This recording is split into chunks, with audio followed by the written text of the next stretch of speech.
మనకి మామిడి గిరిధర్ గారు. ఇంత అయిన తర్వాత ఇంకా చేస్తాడా, ఇంకా స్ట్రైట్ ఆఫ్ హార్మోజ్ని ఇంకా క్యాప్చర్ చేయడానికి ఆయన ఎవ్వరూ రావటం లేదండి. కానీ తను నాటో దేశాలు ఎప్పుడో దే హ్యావ్ గివెన్ అప్. ఇక మిగిలిన వాళ్ళని బెదిరించి చిన్న బెదిరిస్తే వాళ్ళు కూడా పోవా నువ్వేంటి మా చెప్పేదనే పద్ధతిలో వాళ్ళు రెస్పాండ్ అవుతున్నారు. అండ్ బేలతనం ఆయన ప్రెస్ మీట్లో స్పష్టంగా కనిపించింది. ఆయన మాట్లాడుతున్నప్పుడు వీ నెవర్ ఇమాజిన్డ్ అంటున్నాడు. వాళ్ళ ఇరాన్ శక్తిని ఆయన తెలుసుకోలేక ప్రపంచం మొత్తానికి తెలుసు ఇరాన్ శక్తి ఏంటనేది, ఆయన ఒక్కడికే తెలియదు. తెలిసినా ఆ డాంబికమేమో మరి అర్థం కాదు. నేను గ్లోబల్ పోలీసుని కాబట్టి నేనేం చేసినా చెల్లుతుందనే పెత్తందారి ధోరణి. ఇవాళ ఇంత చేటు అవమానం పాలైన అమెరికా అధ్యక్షుడి చరిత్రలో ఎవరైనా ఉన్నారా? లేకపోవచ్చు కానండి. అంటే ఇప్పుడు ట్రంప్ గారిది ఏంటంటే మెయిన్ మిస్టేక్ ఆయన చేస్తుంది ఏంటంటే ముందు ట్రేడ్ వార్ మొదలు పెట్టారు ప్రపంచంలో 6 నెలల క్రితం. దాని తర్వాత మిలిటరీ వార్స్ మొదలు పెట్టారు. గ్రీన్లాండ్ మొదలు పెట్టారు, వెనిజులా మొదలు పెట్టారు. అటు యుక్రెయిన్ కొంచెం వరకు సాల్వ్ చేసే పరిస్థితిలో ఉన్నా కానీ జూన్ వరకు ప్రస్తుతానికి పొడిగించారు. దానివల్ల రష్యా కంటైన్ అయిపోతుంది అనుకున్నారు. కానీ రష్యా ఏంటంటే పరోక్షంగా హెల్ప్ చేస్తుంది ఇరాన్కి. అలాగే ఓపెన్ గా ఆయిల్ పెట్టింది, అదంతా ప్రపంచ దేశాలకి అమ్ముకోగలుగుతుంది. ఎందుకంటే ఇక్కడ బ్లాకేడ్ ఉంది కాబట్టి ఆ ఓపెన్ గా ఉన్న ఆయిల్ అంతా అమ్ముకోగలుగుతుంది. సో వాళ్ళు కంఫర్టబుల్ గానే ఉన్నారు. సో ఇప్పుడు ఏంటంటే ఇజ్రాయెల్ చాలా తీక్షణంగానే అనుకుంది అక్టోబర్ 7th 2023 తర్వాత హమాస్ని మొత్తానికి అణిచివేద్దాం, అప్పుడు కానీ నాకు శాంతి రాదు. అలాగే దానికి తోడుగా ఉన్న హెజ్బుల్లాని నార్త్ లో కంటైన్ చేద్దాం అనుకుంది. అయితే ఏంటంటే మధ్యలో విరామం తీసుకోకుండా ఒక్కసారిగా అదే దూకుడుతోటి వెళ్ళడంలో కొంచెం రాంగ్ అసెస్మెంట్ చేసినట్టు అనిపిస్తోంది ప్రస్తుతానికి. ఆ అసెస్మెంట్ లో అమెరికా ఇరుక్కుపోయింది, వాళ్ళు ఎవరైతే హెల్ప్ తీసుకొచ్చారు. ఇప్పుడు హార్ముజ్ జలసంధి ఓపెన్ చేయకపోతే ఇరాన్ దీన్ని ఎకనామిక్ వార్ఫేర్ కింద లెక్కపెట్టి హార్ముజ్ జలసంధిని కంట్రోల్ చేయడం ద్వారా ఇంటర్నేషనల్ ప్రెషర్, తర్వాత మిడిల్ ఈస్ట్ దగ్గర నుంచి ఏ అయితే అమెరికాకి 22 బేస్లు ఉన్నాయో మిడిల్ ఈస్ట్ లో, ఆ దేశాలన్నిటి నుంచి అమెరికా మీద ప్రెషర్ తీసుకొస్తుంది. ఏ ఎకనామిక్ వార్ఫేర్ అయితే వాడి అమెరికా ఇరాన్ ని చాలా కంట్రోల్ చేసిందో ఇప్పటి వరకు, అదే ఎకనామిక్ వార్ఫేర్ ని ఈ హార్ముజ్ జలసంధి ద్వారా ఇరాన్ ను వాడుతుంది. అందులో డౌట్ లేదు.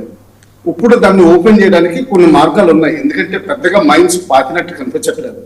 కాకపోతే అవన్నీ ఫ్రీ ఫ్లోటింగ్ మైన్స్ అనుకుంటాను. అంటే ఏంటంటే సముద్రంలో గాలికి వదిలేశారు. అవి ఎక్కడ తిరుగుతున్నాయో తెలియదు. సో మైన్ స్వీపర్స్ కనీసం 2 మైల్స్ క్లియర్ చేయడానికి కనీసం 2-3 మైన్ స్వీపర్స్ అవసరం. అయితే ఇప్పుడు ఎవరిని రిక్వెస్ట్ చేస్తారు? కొంతవరకు పాకిస్తాన్ని రిక్వెస్ట్ చేయొచ్చు, లేకపోతే ఇండియాని రిక్వెస్ట్ చేయొచ్చు. కానీ ఈ 2 దేశాలు కూడా ఎంటర్ అయ్యే అవకాశాలు చాలా తక్కువ కనిపిస్తున్నాయి. అది ఎందుకంటే వీళ్ళకి ఆయిల్ నిరంతరంగా కొంతవరకు రిలీజ్ అవుతుంది. అలాగే చైనా కూడా ఏమీ ఎంట్రీ అయ్యేటట్టు కనిపించట్లేదు. కానీ పరోక్షంగా వేరే విధంగా తైవాన్ స్టేట్స్ లో ప్రెషర్ పెడుతుంది. అలాగే సైబర్ వార్ఫేర్, ఇన్ఫర్మేషన్ వార్ఫేర్, తర్వాత మిసైల్ సరఫరాలో ఇరాన్కి 100% అండదండగా ఉంటుంది. అందులో డౌట్ ఏమీ లేదు. సో ప్రస్తుతానికి ఒక్కటే ఆప్షన్ అమెరికాకి కనిపిస్తుంది. మెల్లగా 2 రోజులైనా 3 రోజులైనా హార్ముజ్ జలసంధి ఎలాగైనా ఓపెన్ చేసి, ఫోర్స్ఫుల్ గా ఓపెన్ చేసి, దాని తర్వాత కార్క్ ఐలాండ్ తీసుకుని ఎకనామిక్ స్ట్రాంగులేషన్ చేసి మెల్లగా ఇరాన్ మీద ప్రెషర్ పెడితే ఒక 6-7 months లో ఇరాన్ పడిపోతుందని చెప్పి నా అభిప్రాయం. ఇది ఒక్కటే మార్గం. లేకపోతే ఏంటంటే వాళ్ళు ఇచ్చిన ఆప్షన్స్ 3 ఉన్నాయి. 3 R'లు అనుకున్నాం. ఒకటి ఏంటంటే రైట్స్ ఆఫ్ ఏ కంట్రీ, తర్వాత రెపరేషన్స్, తర్వాత reassurance that no future war will be there on Iran. ఈ 3 దానికి కొంచెం డిబేట్ చేయొచ్చు. సెకండ్ ది రిపరేషన్స్ మాత్రం అమెరికాకి చాలా కష్టం. ఎందుకంటే ఆల్రెడీ డెప్ట్ అప్పులు ఊబులో దిగిపోయారు వాళ్ళు. ఈ టైంలో $100s of billions వాళ్ళు రిపరేషన్స్ చెల్లించాలంటే చెల్లించే పరిస్థితిలో లేరు, చేయలేరు కూడా. సో దానివల్ల ఏంటంటే కొంచెం నెగోషియేట్ చేసి ప్రపంచం శాంతియుతంగా ఉండాలంటే ఒక విధంగా కొంతవరకు 5 years గ్యాప్ ఇవ్వచ్చు ఇరాన్కి. అది 2వ ఆప్షన్. ఇంకా అంతకంటే ప్రస్తుతానికి ఆప్షన్ కనిపించట్లేదు అమెరికాకి. ఇంకా ఇజ్రాయెల్ అంటారా, ప్రస్తుతానికి ఇప్పటి వరకు అచీవ్ చేసింది చాలు. హమాస్ని డిసార్మ్ చేయడానికి ఆ వచ్చిన 18 countries కూటమిలో పాకిస్తాన్ మేజర్ కంట్రీ. వాళ్ళు చాలా కన్ఫ్యూజన్ లో ఉన్నారు. అసలు పార్టిసిపేట్ చేయాలా వద్దా, పార్టిసిపేట్ చేసి హమాస్ని డిసార్మ్ చేయకూడదు, అది పాలెస్టైన్ పోలీసే చేయాలని లేటెస్ట్ స్టేట్మెంట్లు వస్తున్నాయి.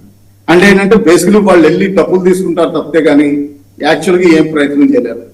అలాగే ట్రంప్ గారు అన్నట్టుగా 3 years తర్వాత $1 billion ఈ 18 countries కంట్రిబ్యూట్ చేయాలంటే అందులో ఒక్క సౌదీ అరేబియా అటువంటి దేశాలు తప్పించి బహుశా ఈజిప్ట్ ఇంకెవరు $1 billion పే చేయగలిగే స్థితిలో లేరు. అంటే ఏంటంటే అంత అమెరికా పెట్టుకోవాలి ఖర్చు. సో ఈ విధంగా కొంచెం క్లిష్ట పరిస్థితిలో ఉన్నారు. మెల్లగా సాల్వ్ చేయొచ్చు. కాకపోతే ఏంటంటే దానికి ఓర్పు డిస్కషన్స్ కి రెడీగా ఉండాలని నా అభిప్రాయం. చెప్పండి రావు గారు. అయితే ఇంకో మాట అన్నారు ఆయన, 3 వారాల్లో 32,000 మంది ప్రొటెస్టర్స్ని ఇరాన్ చంపింది, ఇది అణ్వాయుధం లేకుండానే. ఇదే అణ్వాయుధం ఉంటే వాళ్ళకి ఇజ్రాయిలే కాదు మొత్తం మిడిల్ ఈస్ట్ని పేల్చేస్తారు. ఇట్లాంటి వాళ్ళని మనం అనుమతించాలా? అంటే ఈ కన్విన్సింగ్ ధోరణిలో జనాల్ని ఇంతవరకు ఆయన ఏంటంటే వన్ సైడ్ వారాలంటే మాట్లాడి ఇప్పుడు వినటం మొదలెట్టాడు.